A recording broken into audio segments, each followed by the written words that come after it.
ইতিহাস সাক্ষী আছে যে বড় কোনো অনুষ্ঠান হলে মেয়েদের মুখে ব্রণ হবেই। তো আমার মুখেরও সেম অবস্থা হয়েছিল, কিন্তু এখন সেগুলোকে পাত্তা দিলে চলবে না, কারণ দাদার বিয়ে বলে কথা।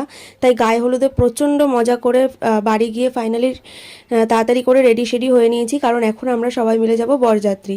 তাই নাচতে নাচতে বাজি পুড়িয়ে বর্ষা ও বরযাত্রী নিয়ে আমরা বেরিয়ে পড়েছি বৌদিদি বাড়ি যাওয়ার উদ্দেশ্যে। শুধু বেরোইনি, 1 ঘন্টার রাস্তা ভুল করে 2 ঘন্টা পর ফাইনালি আমরা বৌদিদির বাড়িতে গিয়ে পৌঁছেছি। আর এখানে এসে সবার আগে বরণ টরণ যা যা ছিল সেগুলো সব করে নিল। আর এখন সব শালিরা মিলে গেট ধরেছে।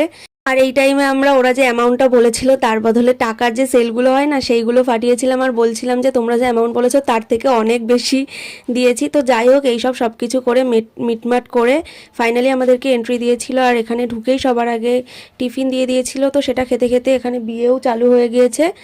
আর এই টাইমে যেহেতু অনেক রিচুয়ালস হচ্ছিল, বৌদিদির পিড়িটা যেহেতু 3জন মিলে ধরে রেখেছিল যাতে অসুবিধা না হয়, তাই আমি আর জুনজুন বৌদিদির সাইড